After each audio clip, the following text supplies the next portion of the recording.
with me, my special guest today is David Boston, an amazing toy collector, well-traveled, bit of a historian, bit of a convention enthusiast, and there's so much that David has experienced that we're going to talk about today, and I think you guys are going to have a great time listening, as I have. We just caught up a bit in the last 10 minutes about David and what he's been up to in his journey since 1978, picking up his first toy. So I'm going to let you, David, introduce yourself for a bit, and then we'll get on with the podcast and interview. Hi, I'm David, everyone. I've been collecting toys since the late 70s. Started sort of collecting them and selling them at toy shows and conventions, starting from the late 80s when I was quite young. Traveled the world previously in my IT job. I've done a lot of conventions in the UK and United States, some of the larger ones you would have heard of, like C2E2, New York City Comic Con, a lot of the Wizard World shows in Chicago, New Orleans, Texas, and other places. I've got a real passion for conventions and toy shows. I really prefer that over online trading, although I do trade online at sometimes. There's nothing better than getting to meet other people, hear their stories, find out what they collect, what they're interested in. My real passion is Star Wars, Toll Toys in particular, but which is, of course, the New Zealand Australia brand from the past. But I do enjoy the modern stuff and really like some of the cosplay things that I see people wearing. I think Star Wars is a real community and a real passion that people have, and that's probably why that's my favorite area. But I do enjoy a lot of other areas, Marvel, DC, G.I. Joe, and similar type areas. So I'm a bit of a sort of pop culture fan in general.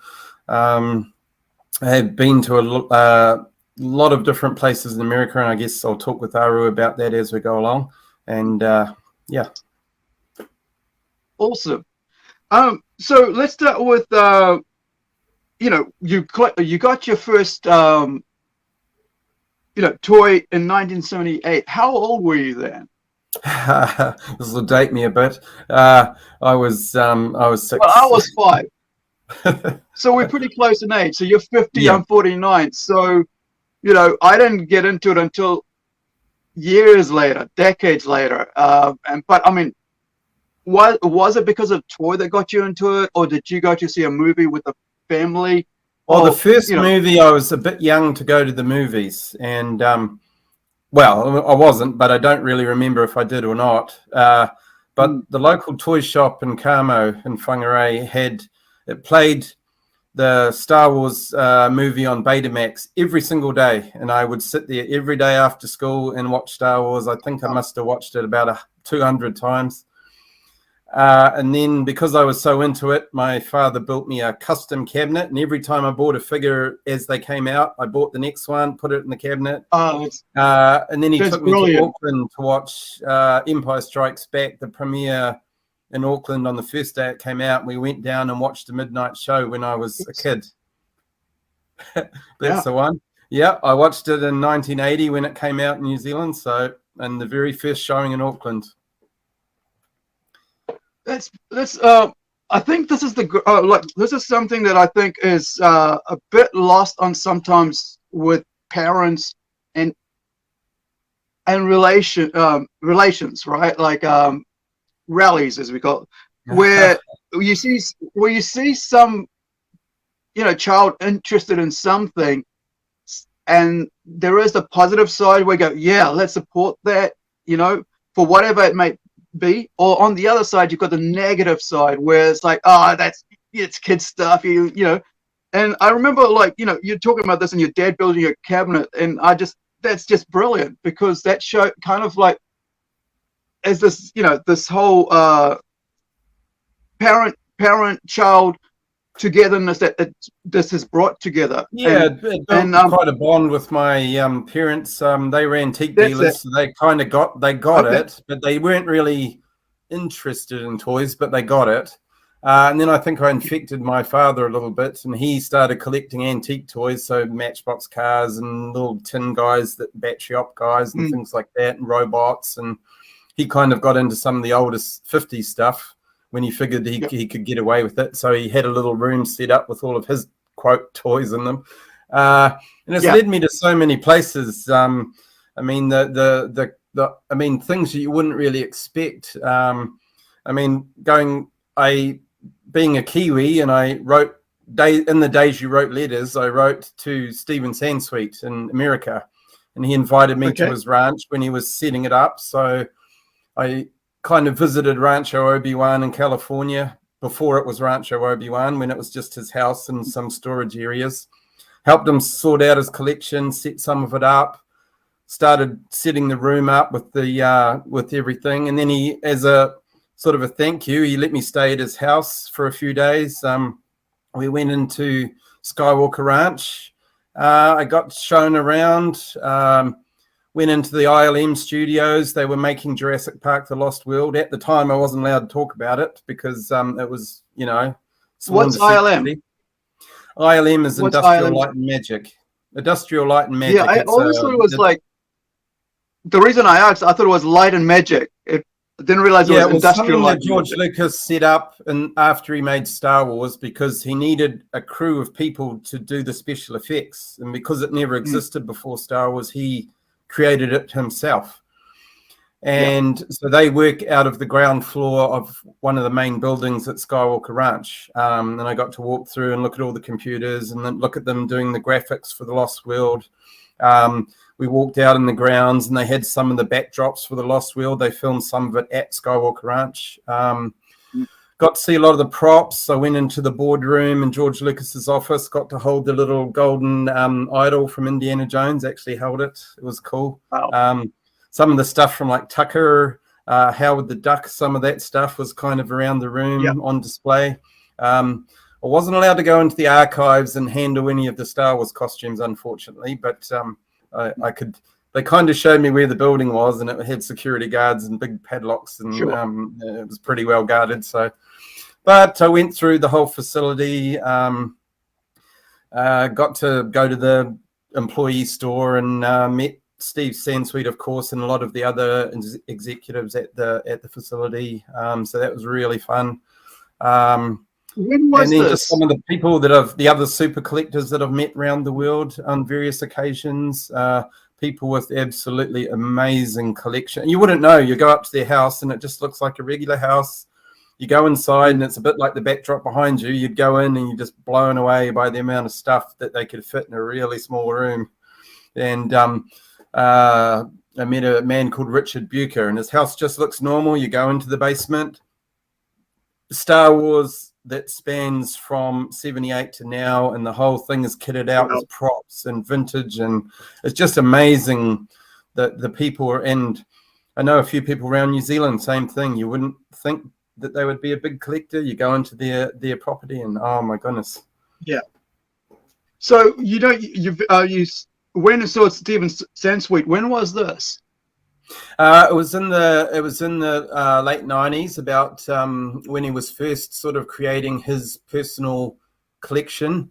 I would say 1997, 96, 97, or 97, I think, early 97. This is around about episode 1 or episode 2. Just was it? Was just prior to episode 1, but okay. They I think it was 97. Sorry, you asked me to dredge up about 20 years worth of memories, but yes, somewhere back in the day. I think I'm going to say it could have even been 99, because it was right around the time they were creating episode 1, and yes, the Phantom Menace. That's around about that time frame. Yes, when they were creating, he said they created over 1 million products. He showed me the product book for episode 1. The most products created for Star Wars ever. Over 1 million items were made for episode 1. So I saw the stock book at Lucasfilm where all the products were recorded. One of the things that it amazes me is, like, a lot of people don't realize that there's a guy who with a pen and paper who's drawing or pencil. He's drawing all these little little, mock-ups of all these characters, according to whatever George is wanting, or whatever his artist understands what George is wanting, sitting there going, yeah, these are what they look like, and he's going, this is how can you work through this culture here, or that race there, or this planet here, and they have this here, a million items of figures and characters.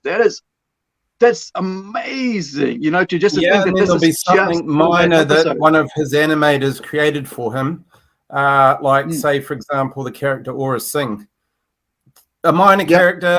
You initially just see her like leaning on a railing. Actually, the comic book thing. Like I met the actress that, like, her name escapes me, but I actually met her at a convention and we talked for a while. And she was as blown away as anybody else. She's like, well, she didn't expect her extra part where she got all dressed up and everything. She leaning on a railing. Next minute, she knows she's being invited to conventions and speaking on panels. She's sitting beside George Lucas at like one of the big Wizard World, or I think we went to Celebration 2 in Chicago, and they booking out whole arenas, and George comes and speaks for a while, and then she's doing panels and things, and some of the animators, things that come out of an animator's head, George will say, well, I want a really interesting bounty hunter, and it should be this and this and this, and then the animator's sitting there for months coming up with these ideas, runs them by George, come back, they do them on the computer for him, show him, and then back and forth. And the creativity that people, and that doesn't all have to be working at Lucasfilm. I mean, nowadays there's remote working, and it could be someone sitting in New Zealand sends it in, boom. You're only working on a few minutes of film or seconds of film for each person. It might be 10 to 30 seconds of film for the entire movie. So, of course, now that George has sold it, they'd be working for Disney. But I was back. We all know what that's about. So where he stands with that as well. But I was just saying that, like, I actually have the Aura Singh comic book. It's like it's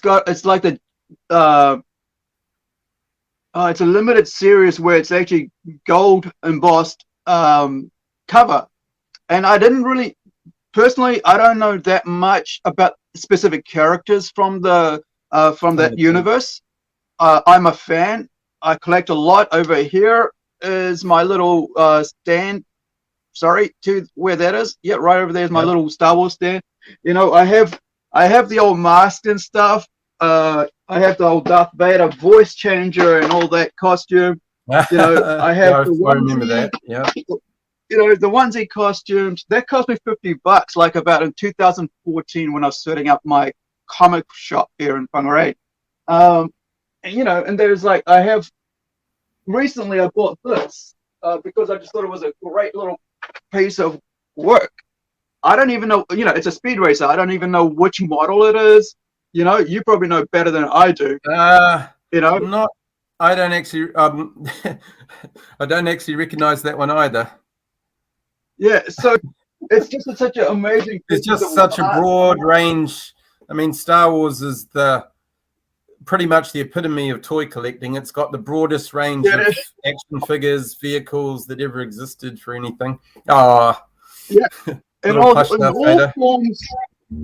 all forms of merchandise you can think of, it's there. And I think it's probably the first one that did that. I might be wrong, but I mean, Barbie. Prior to Star Wars, there was Mego, and Mego never made much money. So when George Lucas wanted the merchandising rights for Star Wars, 20th Century Fox let him have it because they figured, well, toys don't make money, and now George Lucas is rich because of the merchandising.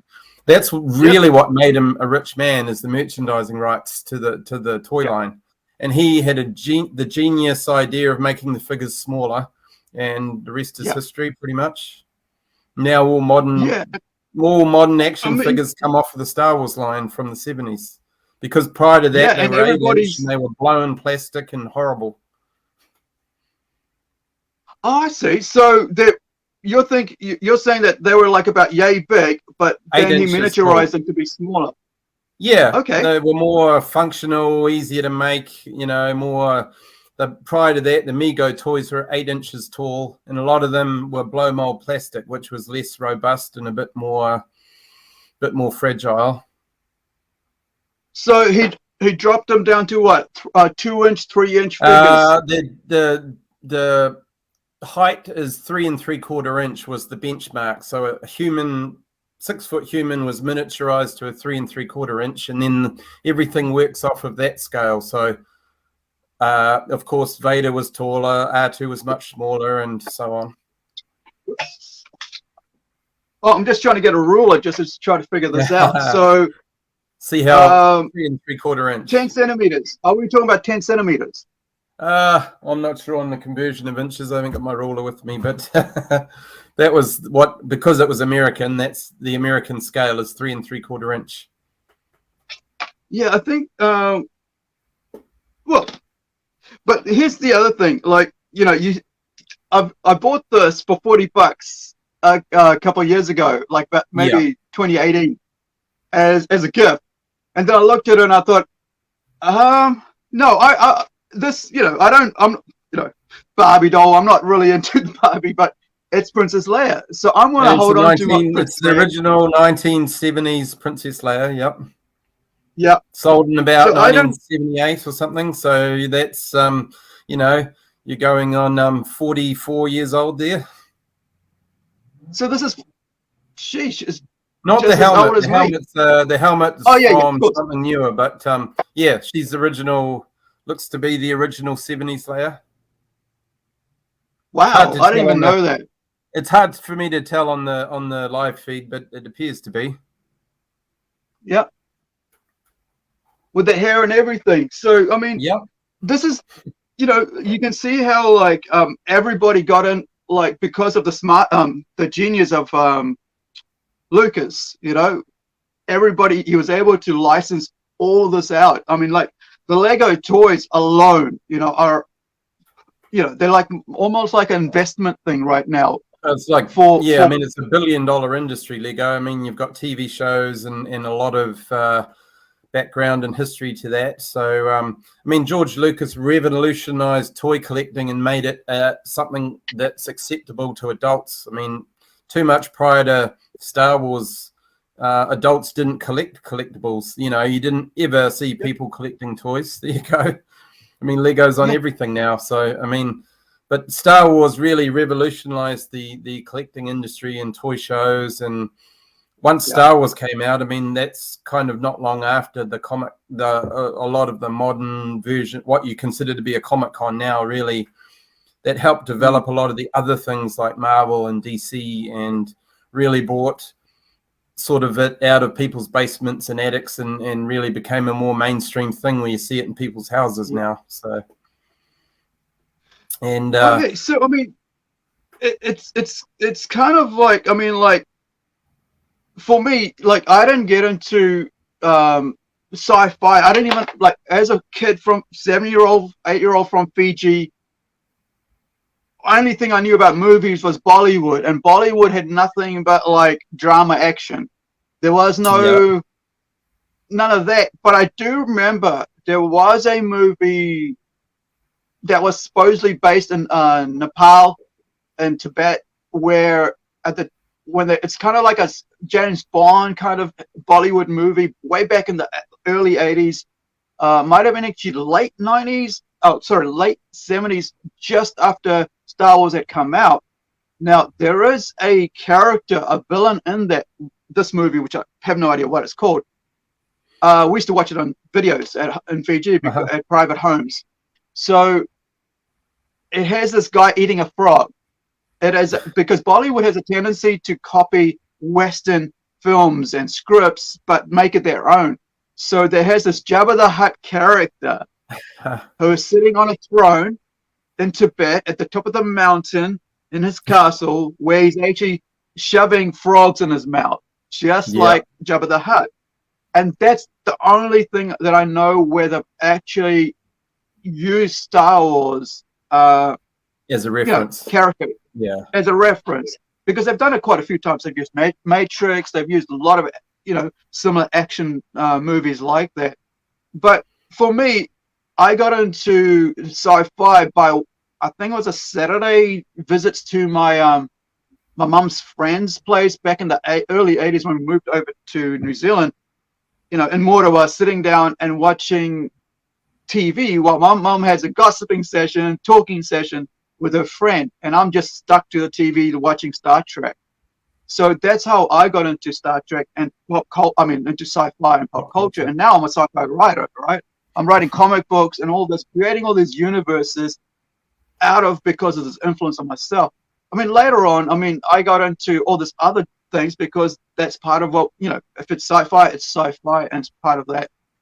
But there's a great thing that, like, where the adaptations moved from the screen onto the paper and became not only adapted novels and such, and there's a vast amount from what I have, you know, what I've seen, what I've seen on the audio books and stuff, but also it went into comic books with Marvel and stuff, you know. And later on, when Marvel dropped that and Dark Horse continued it, and you know, and that's where I got into that. I never really got into the comic side of Star Wars. I don't know why. That it didn't appeal to me somehow. But I mean, I'm into comics hard. I've got, like, you know, innumerable that I can count of. I'm still trying to go through my catalog at the moment. But now, back in 2015, when you know, do you know what year they bought the rights to from? I mean, you know, Lucas sold it to Disney, but I think it was in 2015 when they actually came in and started just pushing Star Wars comics out very hugely. So, do you know any idea when the how soon when was it sold actually to Disney? I can't recall that off the top of my head, but that sounds right. Somewhere in the early teens, I think. Yeah. I'm trying to think of the sale. It was when they kicked off. Well, of course, prior to The Force Awakens, it's kind of kicked off around then, and then I think it was 18 months after the sale, Force Awakens came out, and then pretty much we've been Disney ever since Force Awakens. I think it was just something Lucas had always wanted, the 9 movies right from the beginning. He initially put Star Wars out under the title Episode 1. So the very first copies of Star Wars on Betamax tape have Episode 1 as the title, because he didn't think he was ever going to get to make any more of them. And then after that, when he was confirmed he would be doing Empire Strikes Back, he changed it to Episode 4. He never really wanted to do the next 3 for quite a long time, and everyone was, why can't you do more Star Wars movies? But he wanted to wait till the technology had caught up to his vision, and until his internal ILM staff, Industrial Light and Magic and Skywalker Sound, said, yes, we can do Episode 1, Episode 2, and Episode 3 to your vision of what you want, which took all the way up until 1999. They did in the late 90s, they started the creation of Episode 1. And it was really just meeting up with his expectations of what he wanted to show you on the screen. So once they went back and did the special editions of Star Wars, that's when the conversation started about, well, let's go ahead and do those 3 prequel movies. And then later, after he had done those, again, it was a period of, I guess, of downtime where they did things like the Clone Wars animated and other similar things. And then Lucas basically just, it was getting too much from him, and he was basically retirement age. And he's like, I just don't have the passion to go ahead and do the last lot of movies. So, of course, that's when the talks started up with Disney. And then, they moved over to Disney taking control, and there's been a lot of love it, hate it kind of thing on the Disney stuff. Well, the white slavers came and took the baby and sold it, and and didn't wash the nappies and so on, and kept it in the. If we're talking about babies selling slavers, all I can think of it as and I've seen this. It's where there's no regard for the child, and the nappies are dirty and stinking up and rotten, and you kind of wish that, like, remove that child from that place and give it to someone better. And it just feels like this is what Disney is like. It's like, please just remove this from them to make it, you know, someone better. Disney One have of a the things very hardcore. I mean, they rush everything. This is really numbers. I've heard from different people that the movies weren't ready for release each time, but they just rushed it through. They wanted a product, they wanted it released on a certain time frame, and they just cranked it out. And I mean, I'm sure you've heard the stories about the director being changed on the movies. Some of them resigned because of the rush job. There was a rush job on the CG, a rush job on the story. And here, I mean, they've actually done a lot better with things like The Mandalorian and the Book of Boba Fett, just letting them flow and giving it to someone else besides themselves and letting someone take creative vision and run it through, like Dave Filoni and some of the people that are working on these different TV shows. And, you know, when you let a creative person be creative and generate the product they want to generate, well, gee, look at how popular the shows are. If you just tune it out as a piece of pop culture, and it could always just be another missable movie that you look at it and go, well, that was disappointing. Something like The Last Jedi was probably the worst Star Wars show I've ever seen. I mean, as a movie, as a product, I really didn't enjoy that at all. It ruined it for me. The whole franchise, like, you know, at first, I mean, here's how much I liked the first movie, The Awakens. I actually went and got my beard that was quite long at the time, red, white, and black in tone with that, like the you know, the poster that came out for it. I was like, wow, this is going to be so cool. I'm so excited. We've got all these awesome characters. We're going to have the full, you know, leads back, and everybody's going to be so excited. And came in number 2. I was like, okay. It seems a bit messy, but maybe the third one will make it work. And it's like, I hate this. No. Keep it away from me. I'm going to go back. I'm going to go back to my golden trilogy, and I'm even going to love my, you know, even going to go back and love my, you know, my episode 1, 2, and 3. And I'm going to just. I heard that. And then Phantom Menace wasn't people's favorite, but I've heard people say they would rather sit through Jar Jar Binks than watch Last Jedi or Rise of Skywalker. Just it felt like, you know, friends that are Christian, and the burning Jedi temple really got to them. They were like, oh, that's a liberal take on burning down a church, and they were just like, no, that doesn't sit well with them. And just some of the way the story was, some of the shortcuts, the unnecessary side stories, and I mean the bit at the end of Rise of Skywalker where the fleet is just magicked up in a few minutes. They magically get this ragtag fleet, and then you're trying to tell me that thousands of Star Destroyers are destroyed by a few ramshackle ships. I'm no. No. Yeah, the holes in the story you can drive a semi-truck through. No. The magic that George Lucas created is missing. And then you take it away from a creative person, churn it out, and that's what happens. Well, as a creative person, when you were talking about like giving it to someone and letting them have a, you know, take over and let them be creative with it. Like I'm working on a comic book series, I mean, like a cartoon strip series called PJ and Shibi. And I got to the end of that and I was like, I have nothing else I can think of for this now. What do? Get someone else to do it. So, you know, so I looked around and I found that there was someone here in New Zealand who was a writer, and all he was doing was blogs and stuff, but I could see that he had a passion for comics. And I go, what if I approach him, you know, Michael, and say, hey, Michael, would you be interested? And it's like, cool. So he said, yeah, I'll be interested. And so I said, here's what it is. Go read these and then come back with a spec script. And he did. And I tweaked a bit and was like, this guy gets it. But now someone who's overlord over this thing, right, my baby, I have to decide how much of a license I give. And I'm thinking, well, maybe just let him run with it, you know, and tweak it every now and then needs to. And that's what I've decided. I was like, just run with it because it may go in directions you never imagined. It may go in directions you never imagined before. Right. So he's a parent. I'm not.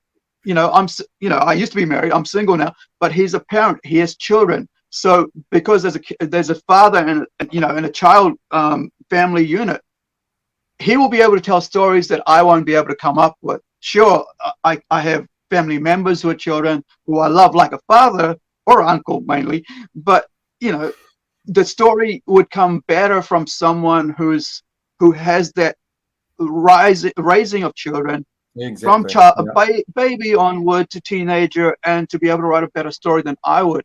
And I think the fear of Disney is to let someone run it, and it is a fear, is that it's not theirs under their control anymore. Under their control. And Disney's always been right. about control. Yeah. I mean, was fair enough, I suppose, for terms of like merchandising and things, but some of the information coming out about Disney lately, they're like at their parks, they're going to eliminate ladies. Hello, ladies and gentlemen. It's going to be welcome people, and they're trying to be inclusive, but which I agree with. But some of the traditional things about Disney is what people used to love about it. Taking away the hugs with the characters, and they won't say boys and girls anymore because that might offend somebody. And it's kind of like, well, you can take things a little too far. Some things people have always loved, but when you take that away, do people still like Disney? I mean, I hope that moving forwards, Disney can see that giving over things to people where it results in efforts like the Book of Boba Fett and the Mandalorian and those type of things, I really hope they can see that that's what's going to bring their viewership numbers up, and maybe win some fans back. And I think, I mean, at the end of the day, you have such lovable characters in that universe that people have devoted their whole kind of like life to it by, like you've got the 501s, you got the 501,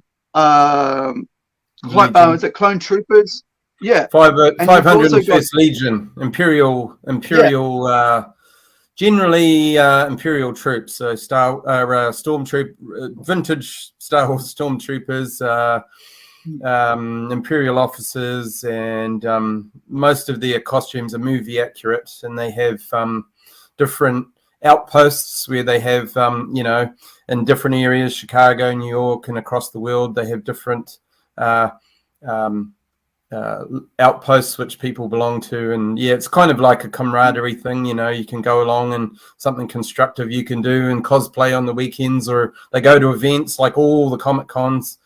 There is whole ranges of people dressed up, and they stay in character the whole time. So it's quite an impressive thing to see. I enjoy seeing those guys at Armageddon. Seeing them all dressed in years past, I went to Armageddon many times, and the Clone Trooper helmet. Seeing them all dressed up, got their armor on, got their weapons. I'm a weapon fanatic. I'm a toy weapon fanatic as a creator. Right. Swords, the guns, rifles, the whole shebang. I just love having something in my hand, and watching these guys dressed up is amazing. And that's why I have a passion for cosplay. I think this is such a magical thing that allows the children who are watching them on TV or on a video or on a movie see, hey mom, look, there's Darth Vader, that kind of thing. It's just the eyes light up, and which is why, I mean, like for this year, why we've been introducing that majorly into our conventions, because I feel like I walk down the street in a mask, in a comic book mask, and kids will just point, see their smile. Mum's there going, oh, look, my child is happy now, right?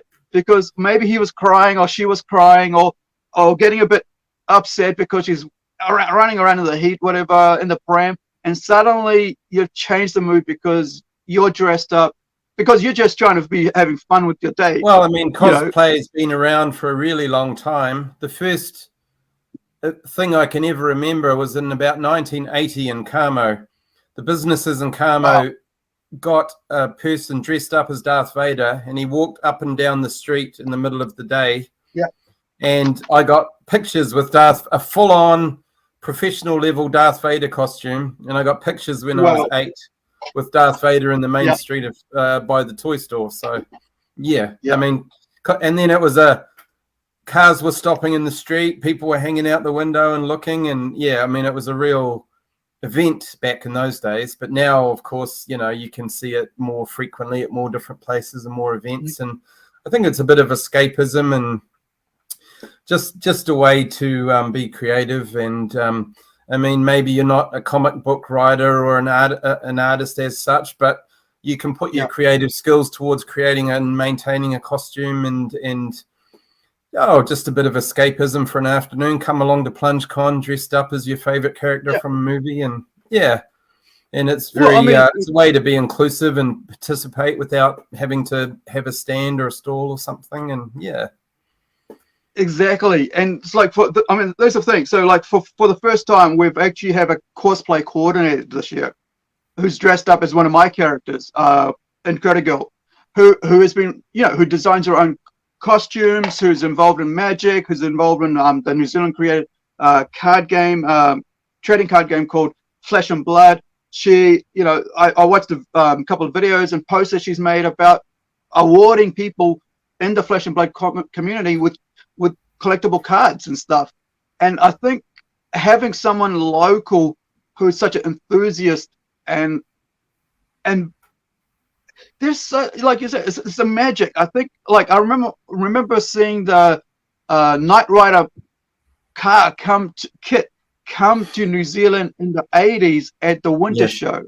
I don't know how it got here, but I remember I think my dad took a photo with me in front of it, just standing by it, whatever, and I got to sit inside it because I was a huge Sounds familiar. We were probably there at the same time.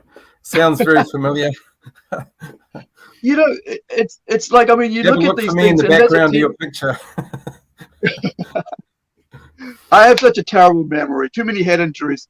But these are things that we get to participate in, the shows that we like and enjoy, and like the vehicles, right? We talked about the vehicles and the different things that come part of that, not just the characters, but the actual vehicles that make up these universes. You've got kids now who have never, a whole new generation, right? A whole new generation who never grew up with episode 4, right? With the first one, 1978. And suddenly, 50 years or later or whatever, they are now being introduced to it. I remember introducing my nephew through him playing Angry Birds Star Wars on my phone, on my mobile, and next on his tablet, whatever. And the next thing, he's watching it lying on my chest.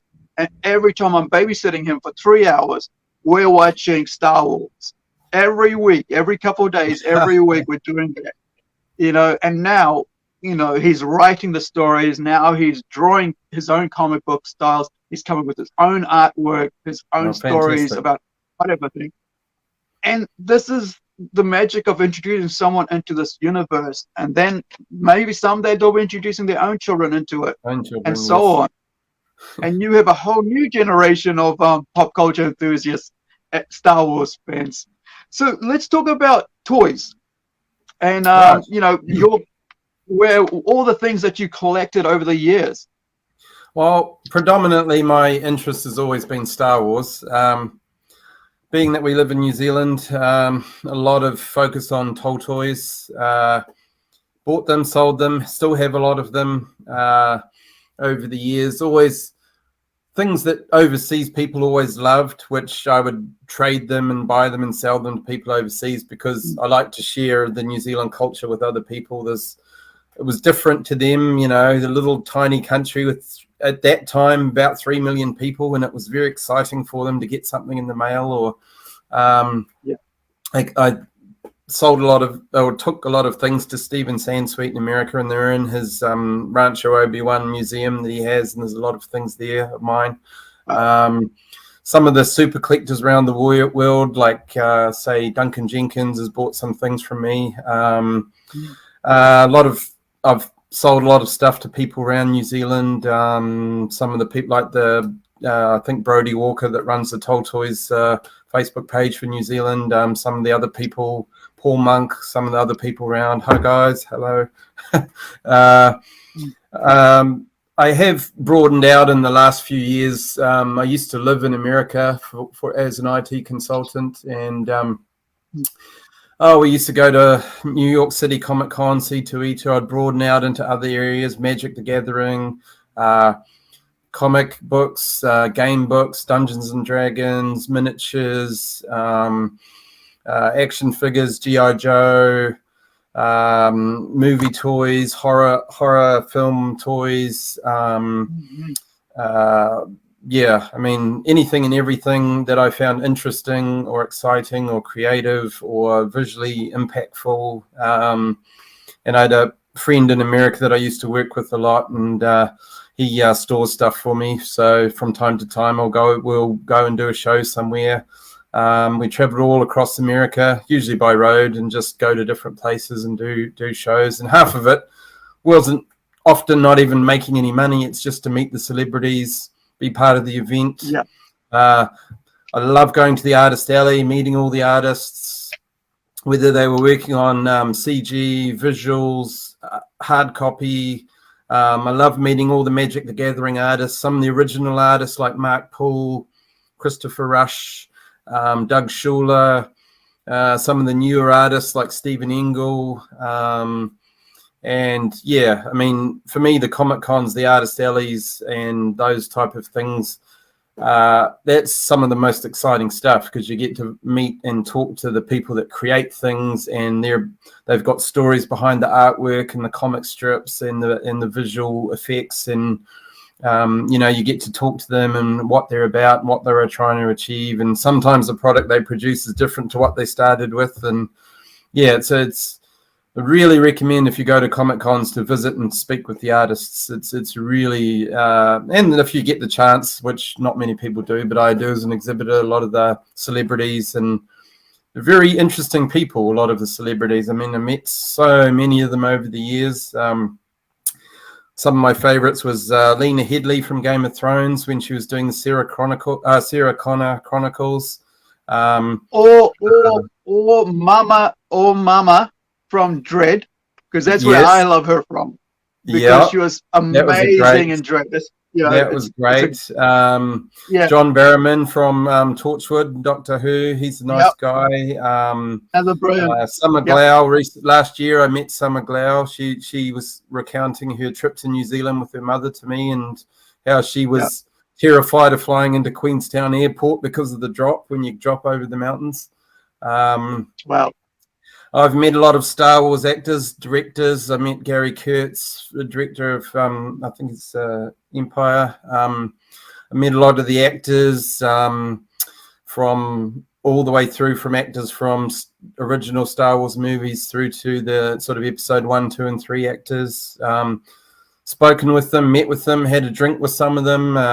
There's a lot of really interesting people around, and most of them are quite humble. I mean, they're not arrogant or above you or anything like that. They're just people, and they enjoy meeting their fans and other, exhibitors, dealers, collectors. Like John Barrowman's a big collector of G.I. Joe. He loves G.I. Joe. Okay. He collects 1960s G.I. Joes. That was his thing. And so my friend has a huge collection of that. So every time he would come to a Comic Con and we were there, he'd come talk with us for 10 minutes. Got a few pictures with them, things like that. And it's just, it's amazing where toy collecting takes you, and being an artist and someone creative, you can, I mean, if you put your mind to it, there's nothing to limit you. You can meet and see and do anything that you want to. And doesn't have to be your job. I mean, for me, it's not my job. It's just something that I've always enjoyed, and it's taken me all across the world and to meet a vast variety of artists and entertainers and actors and directors and all sorts of things.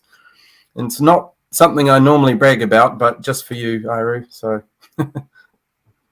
it's awesome. I mean, like it shows that, I mean, here you are. I mean, a Kiwi who's got you know, we weren't able to meet all these people, you know, celebrities and such, until Armageddon, you know, started bringing them Yes, across, and that was a getting big wonderful enough way to for bring the them public across. in New Zealand. Yeah. Yeah, and that's, I mean, and I I really did a lot appreciate of what exhibiting they've at done. Armageddon over the years, and Yeah, the exhibitors had a meet and greet with all the stars each year. So we had like a little yeah, private function where the exhibitors could come and meet all the artists, and just talking with them and some of their experiences. And some of them got really, really nervous when the people would come up and speak oh, with them. I did a few shows in America that had the same thing, and some of the artists got so nervous they were almost drunk when they were at their stand and you're I coming up to see them. They had to gosh, get some liquid courage to start talking to all the people. Some of the panels I at the big Comic Cons, they would be I had so that nervous. experience. I had that experience with oh gosh, there's a, I think it's Sanctuary. There's a and there's the lead actress for Sanctuary, and I hate it when I forget her name, but like a big huge, you know, a poster Amanda that Tapping. like a photo with, that's Amanda it, Amanda Tapping. Tapping, right? One of my favorite actors, and she, you know, she was in gosh, the other, you know, the Stargate Atlanta series, and I got Stargate to series, take, yeah.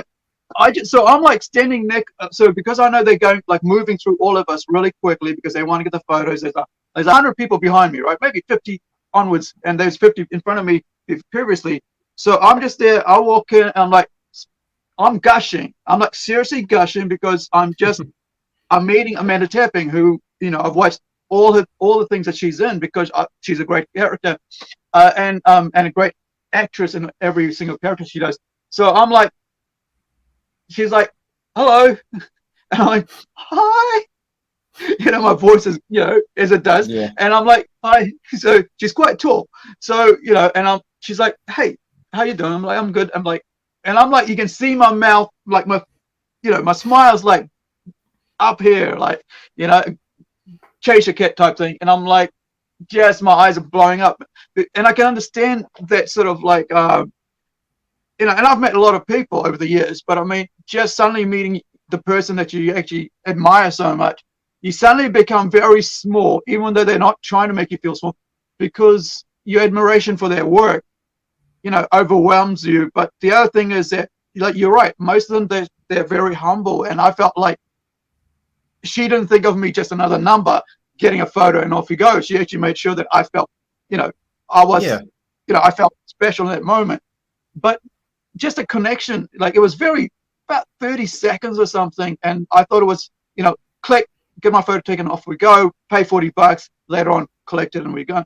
But it was worth, that entire thing was worth 40 minutes, $40 or whatever more, Yeah. without even getting that photo taken. It just meant I had that moment with her. I've spoken to them sort of behind the scenes over the years, and even, I mean, in the 90s and early 2000s, you know, they used to charge like $20, $30, and of course over the years the prices have gone up. But a lot of them, you know, it's not really to make money. I mean, the whole rigmarole, they're taking time out of their schedule actually for filming movies or TV series, and actually ultimately it you would think they would make a lot of money, but in some cases it costs them money to go. If it's an actor that's maybe not out of work but not doing anything current, well, for them it would be making the money. But someone like, say, Lena Headley, when she's in the middle of God knows how many TV shows, taking that time out to come to the convention more or less cost her money and time and things that she didn't really have. But she had made the commitments to come, so irregardless of her filming schedule, she made, you know, the director allowed her time off to come and do it. Well, the other thing is, like, you know, you got all these other, the one thing that people I think don't understand is that even though there's that one person who's acting, and I've realized this through watching the Johnny Depp trial, all the other people that actually earn a living through that one actor, right? Yeah. You've got your directors on the movies, producers, all that stuff on that project alone, just that one project that person's in alone. but then you've got your talent agents, you've got your agent itself who's making secretaries, all the car drivers, bodyguards, and Publicists, having to movie make sure. theaters, toy lines, everything. Yeah, thousands of people, Yeah, and so thousands and and thousands. and then people kind of look and go, so why do they make that? Why are they paid that much? That's because they got to pay all those other people for that. Like if you have 4 bodyguards to make sure that you don't have serious body injury in between a shoot or while on a shoot, how much damage is that movie going to take by each day not being able to film? You're looking at $1 million a day, just not sometimes less, give or take, that film's not shooting because they got a 6-month shooting. Well, like when Harrison Ford injured his leg on the recent movies when the ramp fell on his leg. And I would imagine that the people, the props people on that movie would have damn near lost their job over that. When the star of the show is injured, I mean, that's pretty serious. It's millions of dollars in delays. Yeah, every day would be like 500,000, if not more, like we're saying. But this is so, and that's what I mean. Like, so I don't mind paying whatever I got to pay for the photo because I want that photo. For me, having to pay $40 for this, now realizing it's over 40 years old, means so much more. But at that time when I paid for it, it meant $40 for me. And, I had to wheel and deal to get it. But I still got it because I wanted it, because I was thinking of giving it as a gift. And then I realized that it'll be better in my collection because then it'll be looked after, and so on. But then again, when I pass on, that person will get this anyway, and he'll be able to enjoy that in that time, So one of the great things I think about is that we can 50 years later almost talk about such a great dream that someone had way back to come up with this story and do make up this world, these universes that we live in. And as a creator myself, I think about that as well, because I think that maybe 50 years down the road, somebody might enjoy my own creativity in this way, or maybe in lesser way, but at least I'll enjoy. Well, it's a way for yourself and your creative vision to live on into the future. Wouldn't it be neat to think in 200 years someone's reading your comic book and I wonder what Aru was like, and what did he think when he was creating this, and what was the times like, and what was his vision? Why did he create this? Yeah. So I mean, when you think of that little piece of paper. Well, if you come on and create some print media, I mean, the electronics now, you can't always claim that would be eternal because things get deleted and moved around. But if it's something physical, as out of fashion as that is at the moment, at least it's something that can move forward into the future.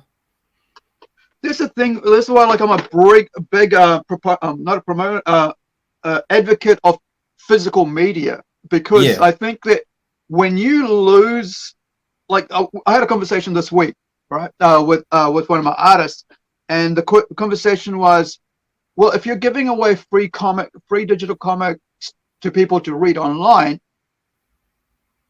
they won't buy the physical copy, will they? They won't be. I said, well, here's how I see it. There will always be someone like me who wants a physical copy to hold on to give away, to gift, to to just have in the collection. And then I turned my camera around and said, because we're doing a video chat, I said, look at all these physical comic books I have. Even though I can read them digitally online, I still have a physical thing in my hand, and my collection I can go to whenever I want. And you're saying those things can get deleted tomorrow or even today, but my physical thing can't get deleted, and it's still there. And that's why I think, like, even though VHS is all gone, right? And we still have them. And we were talking earlier about how you have these, and so I've got these gold special edition THX mastered gold copies, right, of the VHS, because I just feel like it's worth having in my collection, even though I don't have the player. I'll probably never get to watch them in this format unless I somehow, get a transfer for, where they come up with, like they did with, what was it, with tape decks, where you could, like, plug in your tape deck into your computer, and you could play the tapes directly, you know, onto your Well, you computer. can hit me up after, because I have got the transfer them to digital storage. Awesome. I've done that with some of mine. But I mean, the thing with those sort of VHS copies, being that he's changed Star Wars so many times now with the special editions, he made later tweaks after that. Some of those earlier copies have some of the theatrical release stuff that was later cut. Yeah. Things like some of the early versions of Empire have Ardu turning and looking at the wall and the Wampa's eyes light up in the crevice. Some of the things that were cut from Empire and cut from Jedi. I've got a version of the Return of the Jedi where there's a much longer scene in Jabba's throne room where Luke's in the pit. He jumps up and grabs a hold of the grill, and the Gamorrean guard comes over and bashes his fingers. That was cut out of a lot of the versions of Jedi. So some of these physical... Now, if I didn't have that old copy of that VHS tape, well, no one, you know, you might be rooting around online for many years to try and track the same copy down. And I have it, and I can just put it into... I converted most of my tapes to digital format, so now I can pull it up if I need to. And so there's a lot of that type of thing where old versions of tapes have a lot more information on them than what you may be presented with on a streaming service or have in digital storage somewhere. So there's something to be said for physical copies of things. Well, there is also that other side of what they're doing with physical media. I mean, digital media, is that they're censoring parts of it. Like, you know, when they turned I'm reminded of E.T., right, where they took away the guns and turned them into walkie-talkies and such. And it's like, well, you had a whole generation of kids who understood what that was all about. Now you're suddenly going, well, these generation of kids don't understand that. You know, the difference between what that's for and what's that.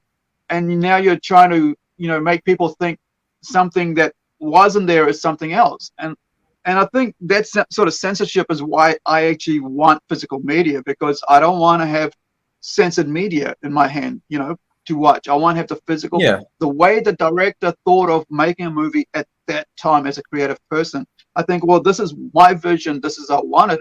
Then I want to see their vision and how they wanted it. I don't want someone coming back 20 years later and butchering it, because now the cultural politics has changed, but the art, which is that a lot of that criticism, even I think partly that would have been why George sold Lucasfilm. He got so much criticism for the changes he made to Star Wars, where people were speaking about, George Lucas, you ruined my childhood, because he made so many changes, not just on the special editions, but later when he re-released it on Blu-ray and DVD, things like some of the additional footage added to Jedi, changed that older actor's face to Hayden Christensen's face and the ghosts, and funny tweaks that just upset people because that's not how they remember watching it in the theater when in 1983 when it was on the screen. And I think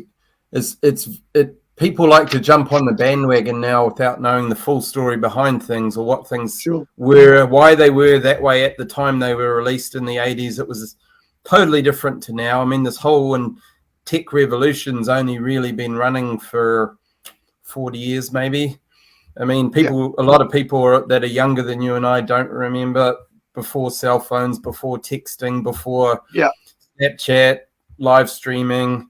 You even go back a few years into the early 2000s, you know, all the things we're doing right now didn't exist or was very basic. Not even possible. Not even possible. And people, you know, people look back in hindsight and say in hindsight, well, why wasn't it this way? Or let's change it to that. And it's like, well, no, it's a period in time when a creative person created something and you're changing it to reflect 20, 30, 40 years later.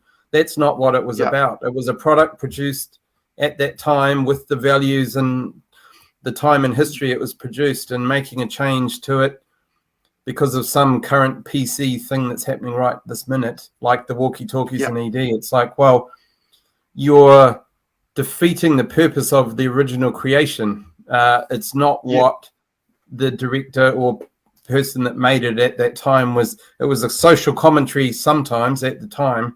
And changing it to a modern PC thing's not really reflecting the real movie. And as you say, now the kids watching it get confused about, well, what's the... They were only holding walkie-talkies. What's the problem now? They could have just run off or something. Like, well, actually, they had guns. Yeah. So no, they couldn't. But, you know, so, yeah, there's a lot of stuff like that. Hey, it's been good talking to you, Aru, but do you want to ask me any final things, or I would head off shortly, unfortunately? Let me get my notes here. Quickly going over to...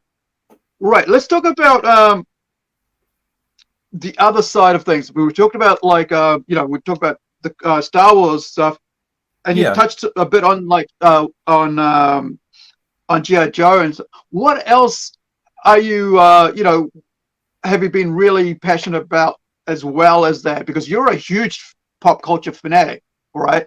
But mainly, you know, as well as being the most, you know, I guess, you know, where do you fit in with the super Star Wars fandom?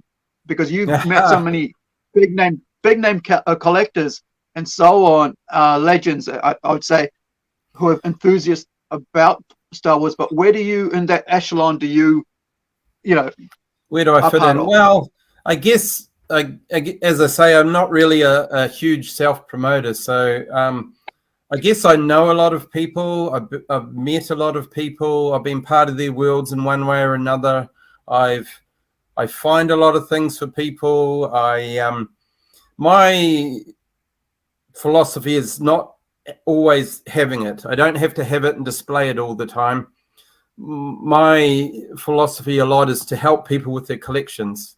I never really make a fortune doing the trading. I mean, that's not really the point. It's taking something where it was languishing, bringing it into the light and giving it to someone who's going to enjoy it, love it, display it. It's going to be part of their collection. Yeah. So at the show, your show coming up in July in Whangarei, depending on what people want, I can bring. I'll bring along some vintage Star Wars. I do have access to a lot of Toll Toys stuff. I can bring a bunch of Toll Toys along. I'll have Kenner, some of those, that layer you just held up. I'll have some 12-inch dolls. I've got some stuff in the boxes. But I'll probably have a variety of things. Anything retro. I mean, I'll have some retro stuff, probably DVDs and Blu-rays. If you want some physical stuff, I could bring some VHS. I can bring some other vintage toys, board games, Warhammer, Magic the Gathering, anything. Awesome. that you know, depends what you'd like, but I'll give a bit of a blast from the past, back to the 70s, all the way up to recently. I do enjoy quite like a lot of the horror figures. They're not for everyone. Some of the children maybe not, but just some of the creativity that people put into the action figures. Really, a lot of the things I enjoy is just how much effort did the artist that made it put into it, and is it something classic or is it mass produced? I'm not really into a lot of the really just thoughtlessly mass produced stuff. Some of the newer Star Wars figures that are pretty budget looking, but then some of the ones they put a little more effort in, like the Black Series and stuff, is really quite nice. Yeah. But the more cheaper, like Force Link and things, I mean, it's obvious that they're not very good. I see you've got behind you there a lot of the pop vinyls. I mean, I did a lot of this. I met some of the people at New York City Comic Con when they had the massive pop vinyl booth, and you know, the creativity of the artists that make them, and some of their future thoughts and where they're going in the future. And I just like talking to people and what was their idea behind the toys. Why did they make them? What were they thinking? Were they pitching them to adults, everybody, just children? So really, I've got such a broad range of interests, but Star Wars underpins it all. But I have a broad range of interests in independent comics, Marvel, DC, science fiction, action. As long as it's got a story or something interesting to it, or there's something about it that grabs you, then that's kind of my interest in products. Yeah. Awesome. Well, thank you for all that. And I'm sure there's like, especially like there are a few horror enthusiasts in Whangarei and in Northland. I know Northland Horror will be there because they actually have they're a vendor promoting their business. I think it's an adventure thing that they do, much like Spookers in Auckland. And so I'm sure, I think it's Aaron Kerr, who will be very excited to see what you bring on that side. I mean, I'm a horror fan as well, you know. Stephen King, Clive Barker, you know, I grew up with reading them when I was a teenager. So, you know, Yeah. anything with kind of like Hellraiser and, you know, Nightbreed, I'm into that. But I'm so excited to have you with us. I mean, it just, you know, to see so much going on that I didn't know, and you know, to have such an amazing collector like yourself here in Whangarei, you know, who's traveled all over the places even I haven't been to, you know, and it's, and the other thing is like you said, meeting people and talking to them on a day that would be, you know, get to know you and get to know your journey, and who will also probably have something that you'd want, and of course you'll have something that they want to add to their collection. There are so many huge, you know, sci-fi, pop culture, and especially Star Wars collectors in Northland and far north. And I'm so, you know, I'm so glad that we can bring someone like yourself and have someone like yourself come to us and say, hey, I've got all these things to, you know, to put out there. So any last words? And I'm just going to switch you over to your, just to a solo one. And Thanks, Ari. Well, I look forward to seeing everyone that can make it to PlungeCon in July. I'll enjoy having a chance to talk with you about your philosophies and what you're collecting and why you're collecting it. I'll try and bring a little bit of everything. Maybe probably a lot of sci-fi, but superheroes, DC, Marvel. If you've got anything that you would like to see, I guess leave a message on Ari's PlungeCon Facebook page. It'd be interesting to hear about your journeys and what you collect and why you collect it. Whether you had similar experiences to me or not, or even if you've only been around New Zealand. Yeah, so I can't think of a lot more to say other than what we've already talked about, but I'd really look forward to meeting you, and look forward to seeing you in a couple of months at PlungeCon in Whangarei. And yeah, so thanks, Ari, for having me on, and I hope it wasn't too boring, and hopefully just the people will find something interesting in watching the live stream. It was interesting to me. I learned so much, and I thank you so much for taking your time out. I know you're a busy person, and you know, from what I've heard, you do a lot of things, and so I'm just so glad that you were able to take, you know, this hour and a half, whatever, away to actually speak to us about this. And I'm looking forward to meeting you in person, and I'm sure everybody else as well, because you're going to bring so much more next level stuff to what we're doing with Plunge this year. And thank you so much, David, and thank you everybody for watching. Thank you wherever you are.